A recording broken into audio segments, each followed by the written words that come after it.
was a child, I didn't hear a single word you said. The things I was afraid of, they were all confined beneath my bed.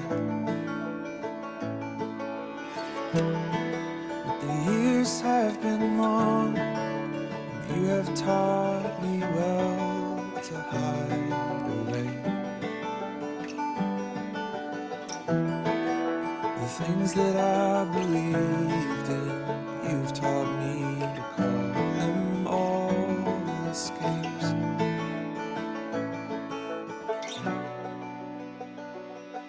I know who you are now. I know who you are. I know who you are now.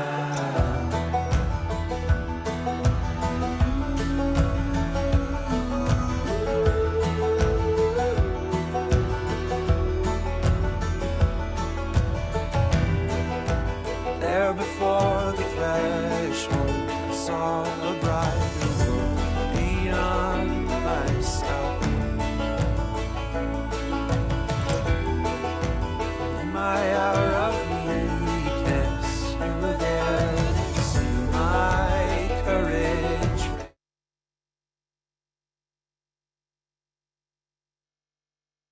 Hello, everybody. Welcome. We're so glad you're here. I'm Rabbi Lev Meyerowitz-Nelson, director of Emor, the Institute for Bold Jewish Thought. I'm delighted to welcome you to today's program, How White Christian Influence is Reshaping Israel, which we're excited to be streaming on Facebook Live. Emor, a project of Trua, is a thought leadership institute where we use Jewish sources, old and new, to invigorate our commitment to human rights and propel us to action. Emor is committed to bringing together people from all corners of the Jewish community to ask big questions, study Jewish texts, and hold courageous conversations about today's most important moral and political issues. As we get things started here today, I invite you to share in the chat where you're joining us from, and if you'd like, one association you have with the phrase Christian hegemony. Feel free to continue using the chat throughout the program to share your comments or questions. In the last third or so of our time together, I'll be collecting those questions and putting them to our speaker. We sometimes get many more questions than we have time for, which I love because it means you're all super engaged. So I'll apologize in advance if I can't get to yours. A little bit of context before I introduce today's speaker. This is the final installment of a three-part series on what we've been calling the threefold chord, an exploration of how democracy, nationalism, which is to say Zionism, and human rights fit together in the Jewish state in the 21st century. In December, we hosted Professor Julie Cooper for a talk about Zionism before and after the nation state. Last month, for part two, Dr. Amit Gvaryahu spoke about what we really mean when we think of a Jewish state and how that may shape the future of what Israel means to each of us. Both of those recordings are available on our website, emorinstitute.org, on the conversations page about Israel and the occupied Palestinian territories. If you missed them, I encourage you to check them out. They were really stunning, and they set us up today beautifully. Today, we'll round out the series with a focus on democracy and the impact that Christian influence is having on shaping the present and future of Israel. I'm honored to have with us as a guest lecturer today, Dr. Yali Hashash, a Mizrahi queer feminist, scholar, and activist. Her research interests include social history of the 19th and 20th century Palestine and the Middle East, poverty, gender, nationalism, ethnicity, and reproduction. She's the founder and head of the Gender and Criminology program at Or Yehuda College in Israel, and a member of the Haifa Feminist Center, Isha. Her book, Whose Daughter Are You? Ways of Speaking Mizrahi Feminism, was published in 2022. On a note personal to Trua, Dr. Hashash has been speaking to our rabbinical students in Israel for several years now, and I keep hearing rave reviews. This is the first time I've personally had the opportunity to hear her teach and to share her wisdom and insight with you, our broader Emor community. I'm so grateful you're here with us today. I'm really looking forward to a lively conversation. Dr. Hashash, take it away.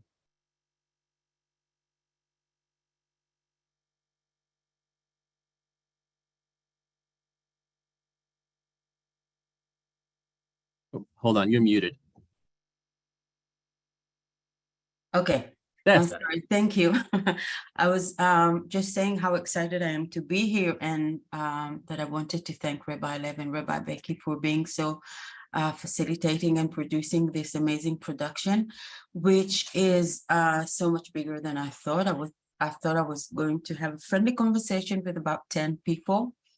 So I want to start with 2 minutes of a trailer of a very important movie.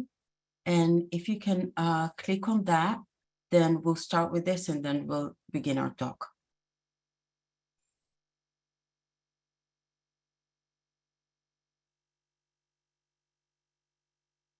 When the Christian community speaks about what they think is going to happen and what they envision as a Jewish person, I relate to 99% of it. But the end is different. Every nation that has blessed Israel, God has blessed them. And every nation that has opposed Israel, God has been in opposition to them. I know that's a strong word to use, indoctrination, but that's where it starts. The Apostle Paul said Jesus will come back to the Holy Land. And that's what the evangelicals believe, and they want to support it. Christians have given through us $1.4 billion to help Israel and the Jewish people. American evangelicals are a voting bloc of 25% of the American population. Wouldn't we expect to be better represented in government? Jerusalem is where Messiah will come and establish a kingdom that will never end. Today we officially open the United States Embassy in Jerusalem, the capital the Jewish people established in ancient times. We don't believe that Palestine is a place on God's map. That's not evangelicalism. That's fact of history. The State Department was so afraid to move our embassy to Jerusalem, but to us was a very important signal in prophecy. We've been waiting for that to happen for decades. So now we're watching end time signs for the second coming of Christ. There's going to be great tribulation in Israel. There's going to be an end time battle, the Battle of Armageddon. President Trump isn't supporting Israel because of the Jewish community. He's supporting it because of his evangelical followers. This isn't about money. This is bigger than this. This is a strategic partnership of God.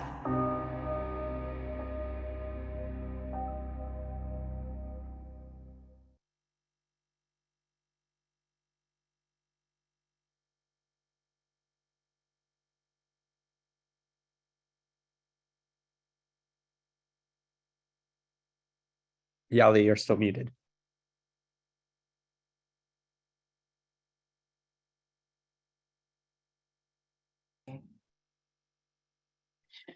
Okay, I'm not managing to hide self-view, which is awkward for me as I speak, but I'm going to try to ignore that and just get right to it. So you've seen the movie. This is a very important movie that I really recommend that you see. It's called Till Kingdom Come.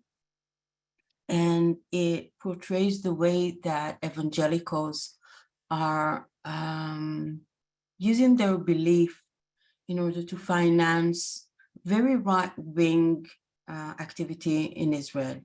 And in order to understand this alliance with Israel and basically with the right-wing Israel, I want to go back to the 19th century when in 1809, a group in England, in London, founded a society called the London Society for Promoting Christianity Among the Jews.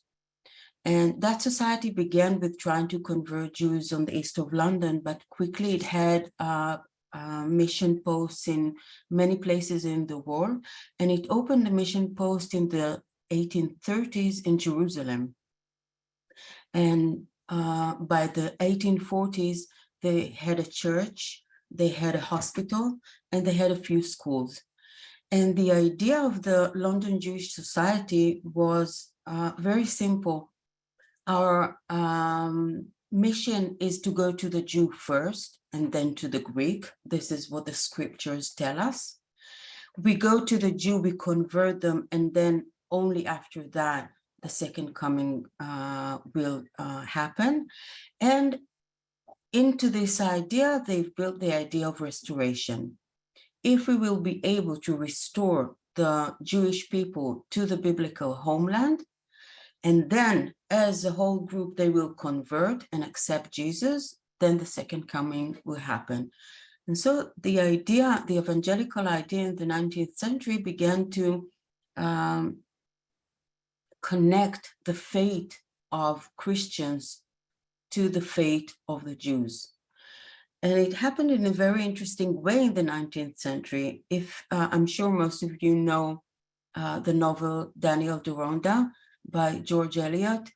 And you can see in that novel that it combines two ideas. One is we want to get rid of the Jews, and the other, we love the Jews. And these two ideas coming together kind of tell the story about how Christian evangelical love can be at the same time an anti-Semitic idea. So for the idea that Daniel Deronda, who is the hero of that novel, will discover his Jewishness and will be a leader to the Jewish people and will take them to the biblical homeland. This is published at 1876, even before the first Zionist immigration to Palestine. And from these groups, from these British groups, the idea of Christian Zionism began to evolve. And there were a few ideas already at the start that are at play today. One is the love of Israel, this idea that what we need to do and what we need to practice is the love of Israel. And the love of Israel is a vessel. This is a way through which the Jews will understand the compassion and the love of Christ. This is a way to convert the Jews because they will see love in action. They will see compassion in action. And the second idea is, of course, the enabling a Jewish homeland in the biblical Holy Land. So these two ideas are happening together, but the most important thing is that for evangelicals, as you can read in a book by Osama Makdisi, for evangelicals of the 19th century who come to the Holy Lands, the idea that they're bringing with them is the idea of modernism, the idea of Westernization. And for them, you can read in their correspondence, for them, when you open a modern hospital in Jerusalem and Jews are coming into that hospital, you already have achieved a very large part of converting the Jew. Because if they're modern, if they're Western, then they're already almost Christians. So in a strange way, secularizing the Jews was part of Christianizing them. So this is happening in the 19th century. But now when you jump to the 20th century, you can see that there are things happening in Israeli Jewry and in American Christianity that kind of converge into what we now see. You had the 1960s with the idea of liberation, with the spirituality, with the idea of self-fulfillment, or all kinds of trying to get free and trying to get a personal way of expressing yourself in the world. And those ideas were resonated well into Christian evangelism, and it grew bigger in the United States, but it grew even much bigger since the 1980s, and it spread around the world as globalization takes place and the neoliberal economy takes place. And you can see that evangelicalism in the United States, but also in other places around the world, becomes not only a religion, but also a political power. So the idea of the American idea of separating state from church, they're kind of challenging that idea because they want to decide who leads the country, and they want to have a deciding vote. And you have within the evangelical movement today in the United States, many evangelicals saying, that's not us, we're not political. We need to have the church coming back to the church. But that's, well, it seems to be a minority in American evangelicalism, while the majority has a very clear political idea of what government should look like. And those ideas resonate with the radical Republican ideas, with the, maybe we should call them neo-Republican ideas. And in a very strange way, we can see how all of these ideas are being imported to Israel as kind of a package, and I will go through that in a few minutes. At the same time that that was happening in the States, you had Jewish religious movements that grew, and kind of the idea of like a spiritual living or a direct connection to God also resonated within them, and you can see them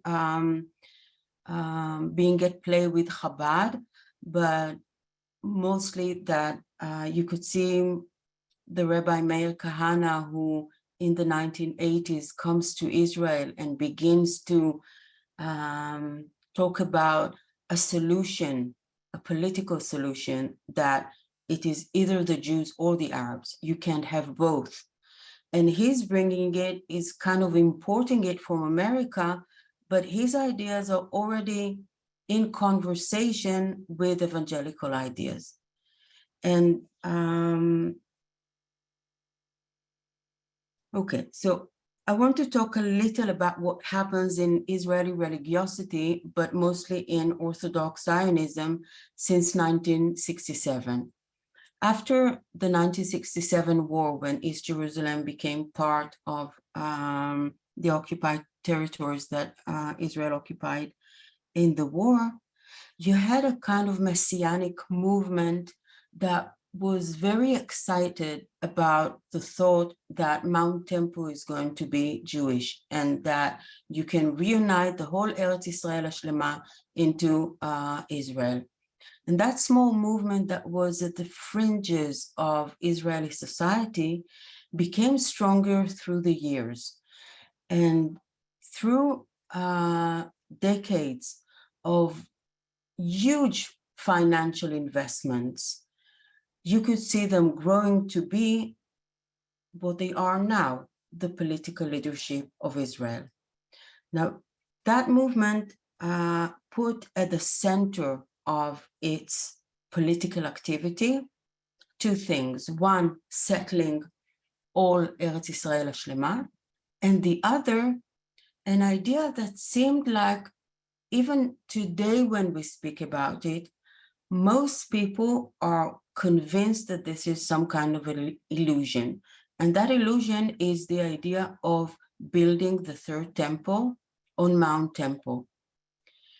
And when you see the actual activities being done to promote that idea, you understand that the people who are today in power in Israel are actually promoting it. If you go through a book by Sarina Chen that her PhD was on the Mikdash movements, you can see how these movements have evolved through the decades to become clusters that are able to get financed from evangelical Christians. When you hear Yechiel Ackerstein in the movie saying that $1.4 billion, that was 2020, was given to his association from Christians, that's just his. You have much more money going into Israel, and that money is going to all kinds of institutions that deal with the Third Temple, that actually have very clear plans, very clear architecture plans, and they also have the actual artifacts of the Third Temple. If you Google Third Temple, you'll find so many sites and so many places where you can see these movements working. And it goes to other kinds of political power generating vessels, like they're invested in media, they're invested in legislation. What is now much more known in Israel since the elections, everybody suddenly knows about Forum Kohelet. Forum Kohelet is a forum where a huge number of scholars are being financed to write bills, to write reports. They're just bringing it to Knesset members and they're passing it as laws. And Yali, can I interrupt you for a moment? Yeah. The name of the book by Serena Chen, someone's asking and I couldn't find it online. Well, it's in Hebrew. It's Haraba. Bimhera B'Yamenu. Bimhera B'Yamenu is the name. But not available in English? Not that I know of. Thanks. It's a very, if you can, maybe she publish an article about it, it'd be really important to go through it. So, where was I? Kohelet Forum. Yeah. Now, when you see the bills being, the legislative bills being written by the Kohelet Forum, you'll find everything that radical Republicans are trying to pass in Congress in the United States. It's exactly the same legislation. It's based on hatred of the poor. It's based on subjugation of women. It's based on letting capital do what capital does without regulation. It's based on all these ideas that if you are, and even in an interview, the head of Kohelet was saying what Kohelet stands for, and then he summarized, in short, I'm a good Republican. And the way that this collaboration is working, I want to put forward that Israel has been evangelized. And while in the 19th century, the secularization of Jews was the vessel to convert them, now the religiosity of the Jews is a way to convert them. Because as you see in that video, you have the exact same aims. Evangelical volunteers are coming to support the most illegal of settlements. You can see them working as volunteers in the settlements, planting trees on stolen land, doing whatever. And you can see them supporting civilian armament through legislation. And you could see them in the opening of the embassy in Jerusalem. You can see Pastor Hagi, who is, his group is like the major group that supports Israel. And what they do, which is really troubling, is they're able to numb us because they use the idea of the love of Israel. On the plane here, I was on the plane, in the midterm, I went to Israel, and on the plane, I met someone from a congregation, I don't know where from. And he was talking about the evangelicals like it's a good thing. They love Israel. And I said, but you know, they don't really love Israel. And they're kind of waiting for Armageddon, or actually trying to hasten Armageddon. And he says, yeah, but you know, it won't happen. It will happen the way that we believe it will happen. Like we have our own Messiah. So it's not like it's going, their prophet is going to come true. So everything is okay. It's a kind of a blessing. And the ability to numb us is creating a very dangerous present today. One is that everybody is already preparing for a very violent clashes with Palestinians. And nobody in the Orthodox Zionism, or almost nobody, but the leading people in Orthodox Zionism do not think it's a problem, because violent clashes are also in the Messianic Jewish idea a good thing, because these are the omens of Gog and Magog. And after Gog and Magog, as we know, everything will be fine.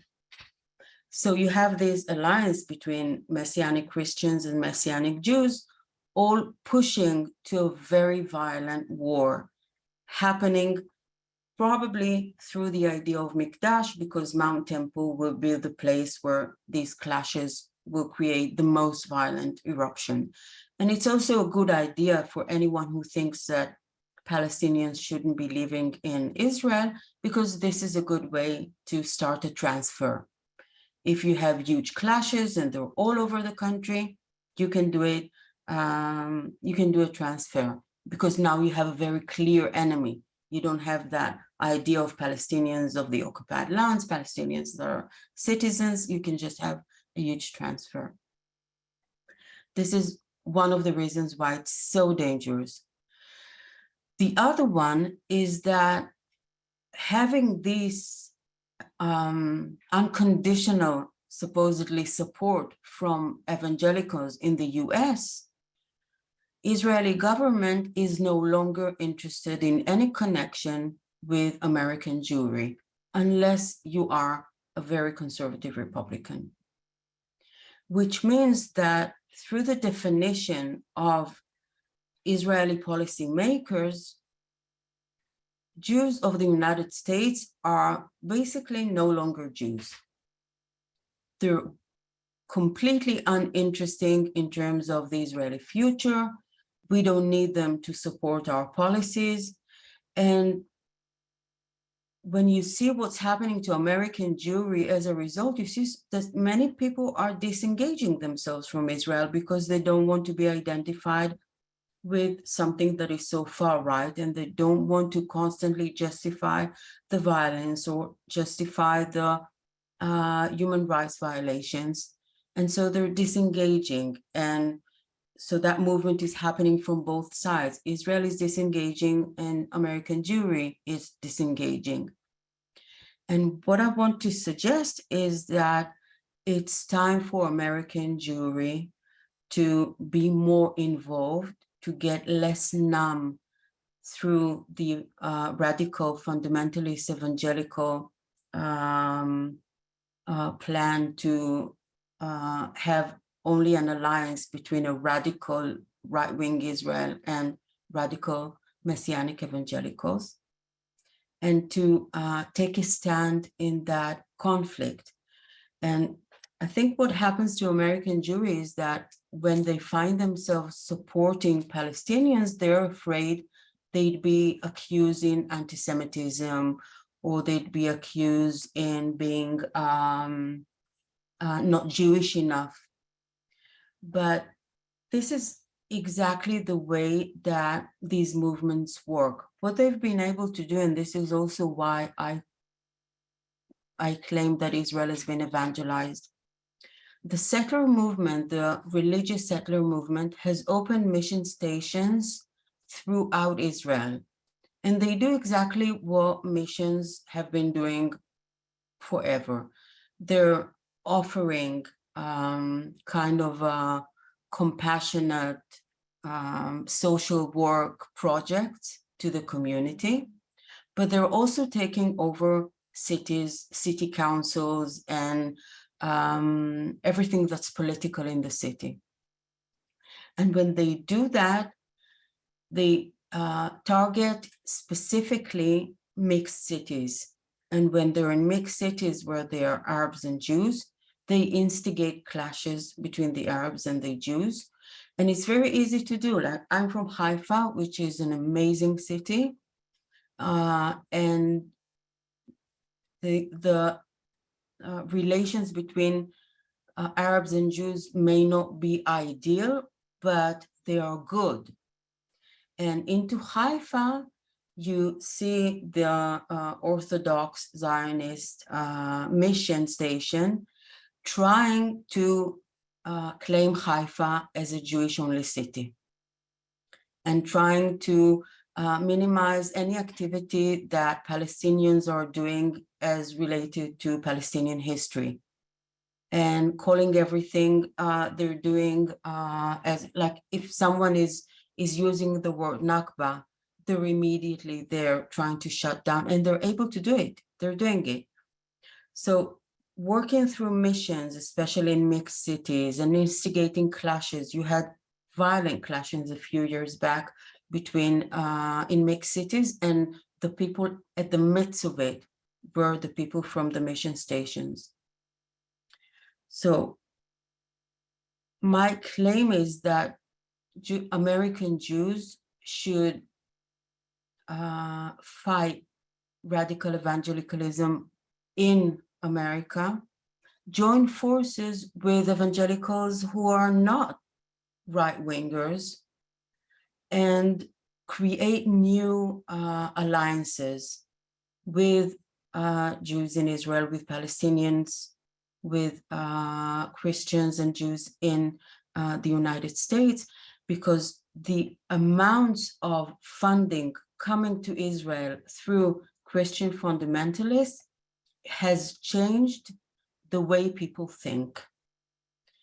And the idea that is spread through that money is that there is no way to reconcile between Jews and Arabs in Israel. That's the basic idea. And therefore, only a war that will annihilate one side is an option. And this is basically the idea of Meir Kahane.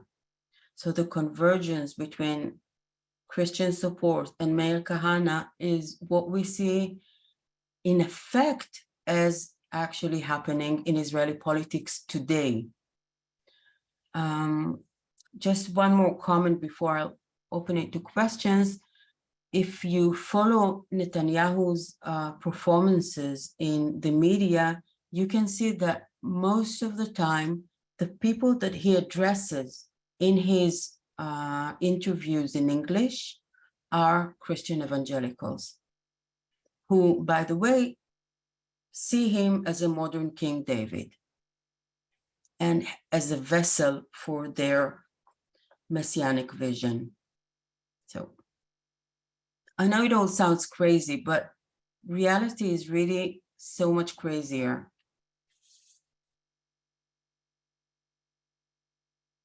Thank you so much. Wow, lots to dig into there. The chat is humming. Let's start here.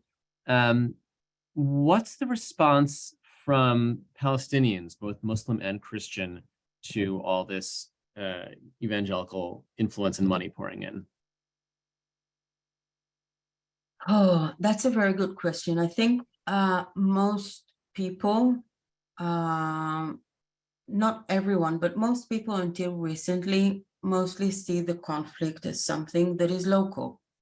Like there is the support of the United States, or there's, of course, there is a global thing, but mostly like the danger is always Zionism if I'm a Palestinian.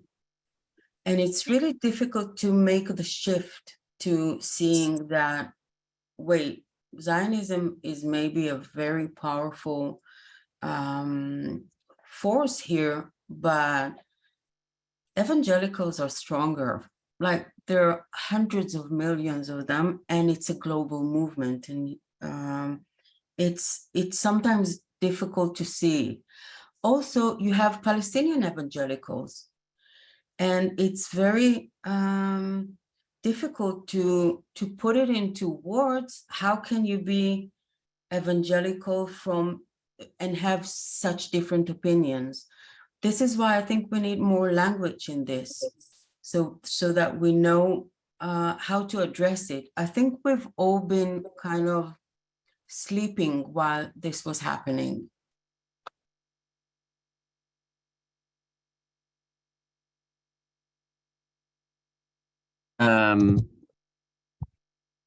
Well, just to respond to one of the last things you said about Israel and the Israeli government and American Jews kind of turning away from each other, do you think American Jews need Israel, and do you think Israel needs American Jews?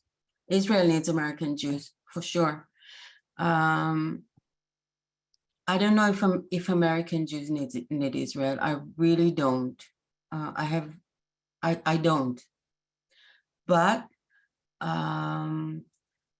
when I say that I don't, I really mean it. Like I'm not saying it to say that you don't need Israel. I'm saying I really actually don't. It's an interesting question to be elaborated in all kinds of forms.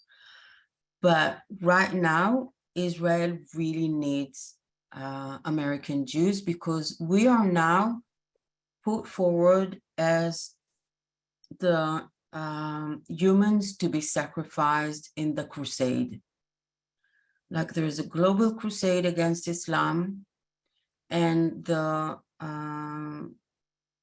central place where this will happen is Jerusalem, is Israel.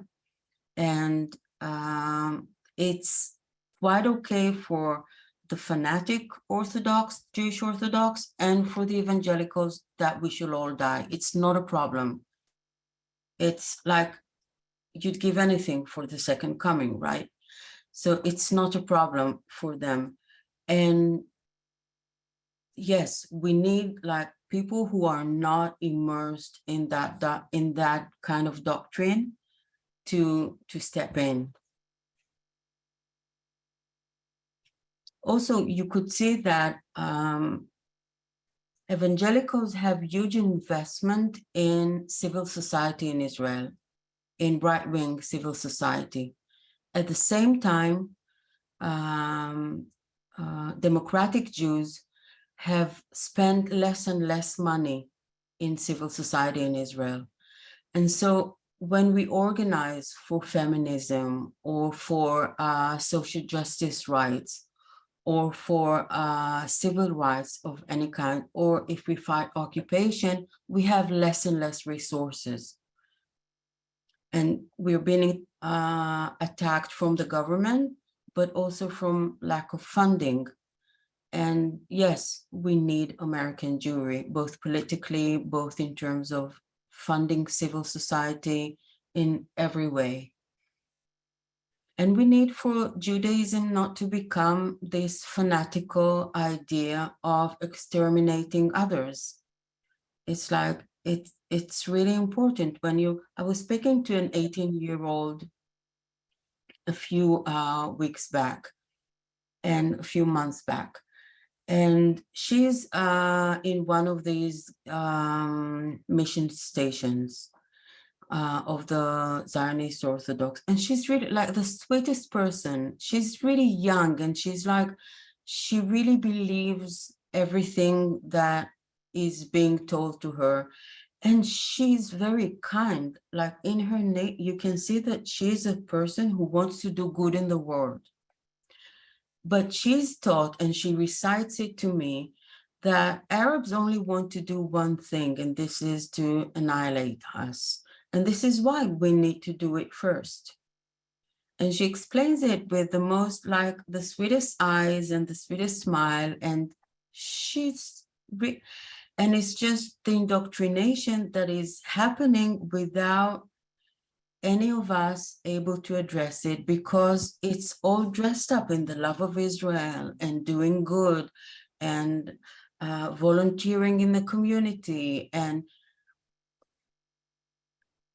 so we need much clearer voices that are saying this, like this communal work, it's not enough if you invested with ideas of annihilating others. And this is also about LGBT community, like, or if you're a leftist. So the others of these groups are LGBT, are feminists, are leftists, and they're all targeted.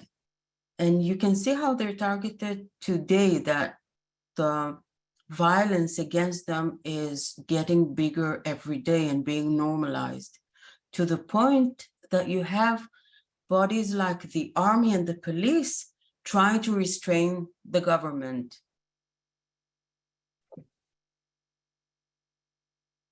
Okay, so we've got a cluster of questions here that are about other streams of American Christianity, non-evangelical movements. What's their take on this? How do we partner with them, given that many of them have taken anti-Zionist positions out of alliance with Palestinians? Is there a way that you see to build some kind of alliance there to help counter this? Yeah.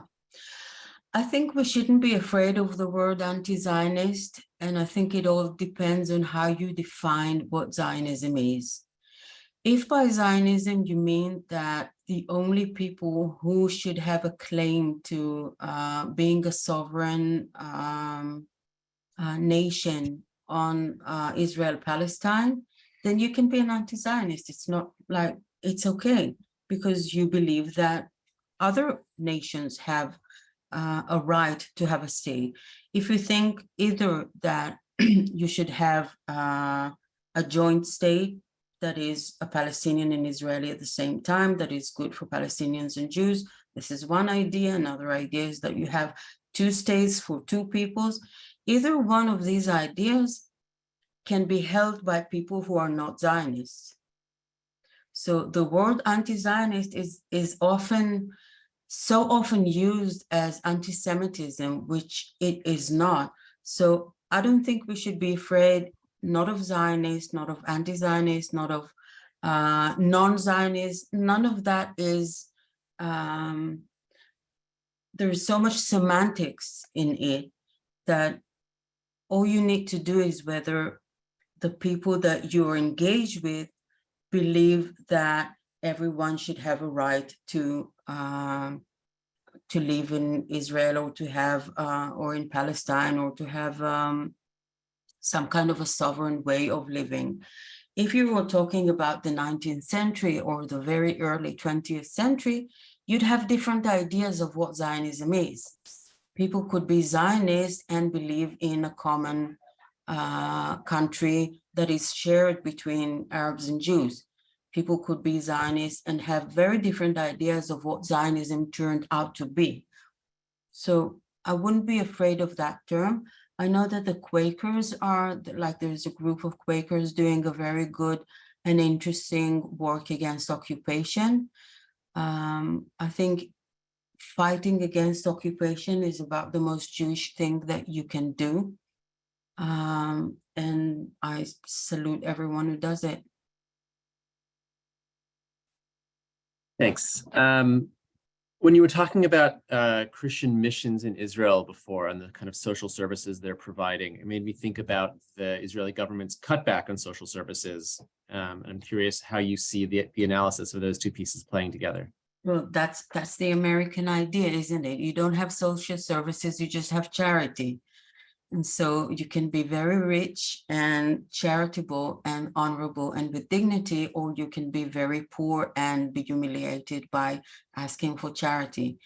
And that's what Kohelet is putting forth when women are fighting for public housing in Israel.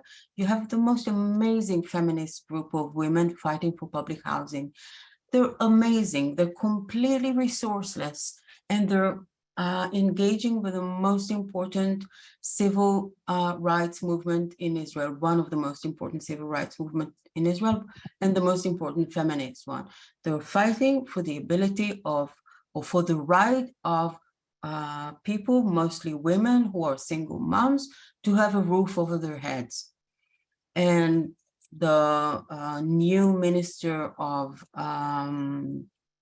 housing has just taken away the little that was in the public housing plan, which is the ability to purchase the flat that you have lived in low rent for many years. You can purchase it for a discount. Now you don't have that either. So yeah, Kohelet is behind all these laws that want to cut back on any kind of social services and any kind of government financed way of distribution of justice. like the idea of huge gaps between the rich and the poor, they kind of seem to like it. And of course, if the only way to get some kind of relief is through a right-wing religious group, well, these are your friends now. And that's the way you shape politics in Israel.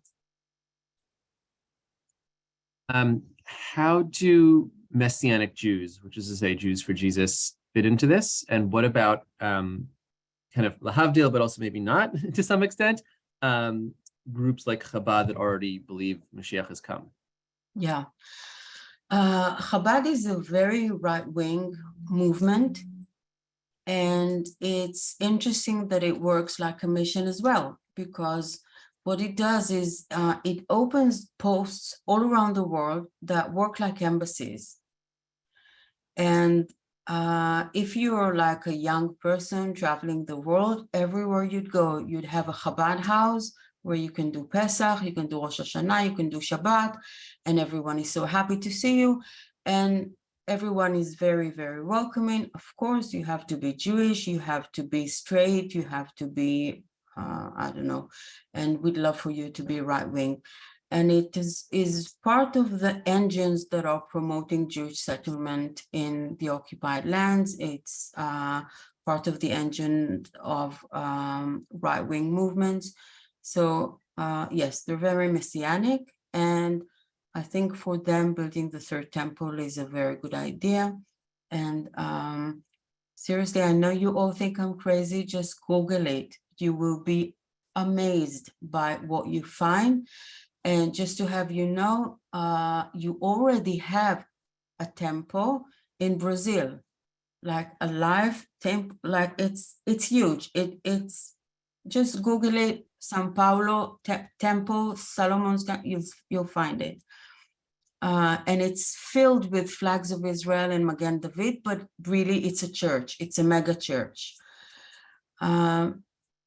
About the Messianic Jews, I think relatively it's a really small group, but you don't even need them. It's like all these, once Orthodox Zionism became Messianic, it's like you don't need Messianic Jews for Jesus or whatnot. It's like they're doing the work.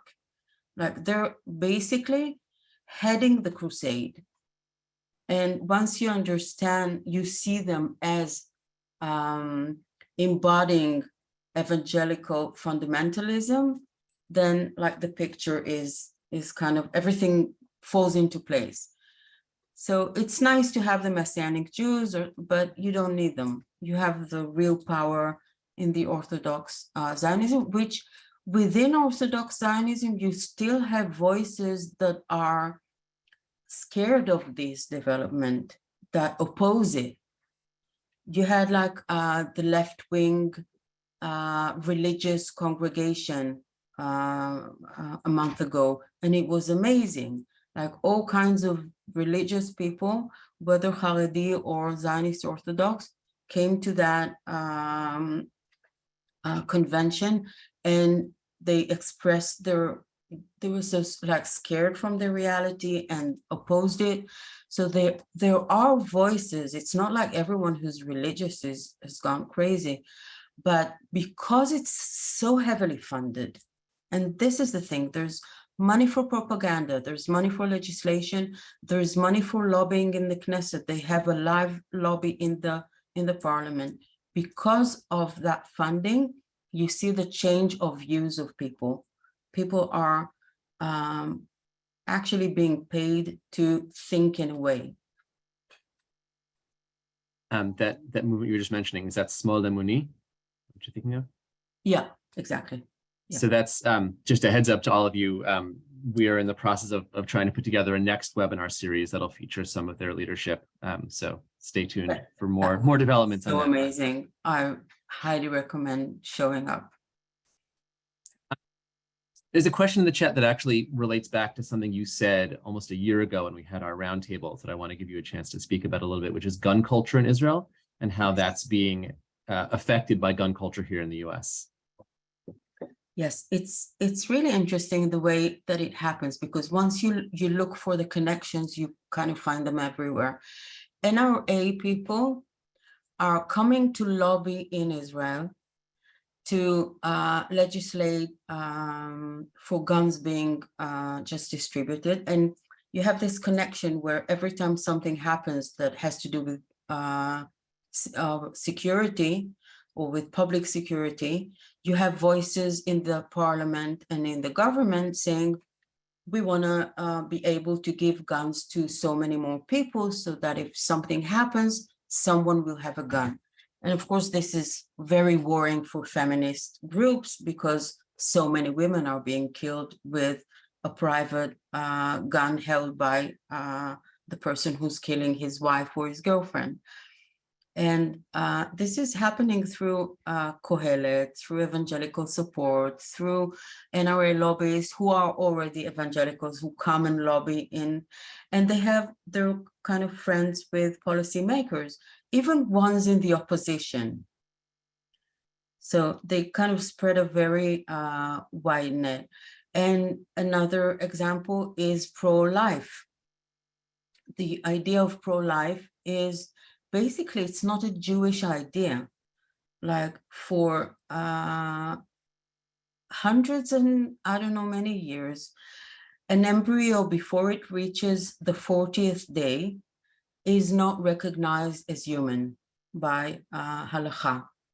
And now you have finance groups who are spreading the idea of pro-life in Jewish Israel, which is crazy, but it's working for them because they have the funds. So everything that's crazy in America, like pro-life and armament and the filthy rich or whatever, is happening in Israel at the exact same way, through the exact same people, evangelicals. So yes, we've been evangelized, we've basically been conquered by Christ, and we need help. Wow. There's a question here that may be outside your scope of research and expertise, but I'm curious to ask it anyway, about connections with the American slaveholder Christianity in the 19th century and how that kind of continues forward to the present day and influences the current movements. Wow, that's so interesting. I don't know anything about it, but I really want to, because yes, I think just like in very right-wing groups in the United States, you have a very clear racial component that thinks of white supremacy. The exact ideas of white supremacy, you can find them in the new Kahanists in Israel, which is they're speaking very openly about Jewish supremacy.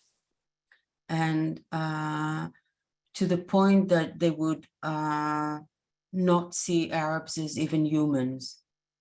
So yes, even in those ideas, you see a very sad convergence of thought. You're reminding me of a webinar we did, it's true, a year or two ago. I've lost track, with Kristen Kobes-Dumay, who's a professor of religious studies, also somewhere in Michigan, I think, actually. We'll see if we can dig up the recording and attach it to the follow-up email for this webinar. But whether or not we do, she's got a book, John Wayne, oh shoot, I'm forgetting the title, but about exactly this, white nationalism and Christianity, and the kind of violent merger of the two, worth following up in. All of this is not to say that there is a problem with Christianity or with Judaism or with Islam or with anything. There's just a real problem when it becomes right-wing politics, and when it condones violence and extermination of everyone who doesn't think like you. Yeah. We're getting close to the end of our time, but I want to squeeze one more question in here. Someone asked about the level of awareness in the Israeli mainstream public of these dynamics and the Christian impact. Does the average Israeli on the street know about all this? That's why it's so interesting, because the simple question is no.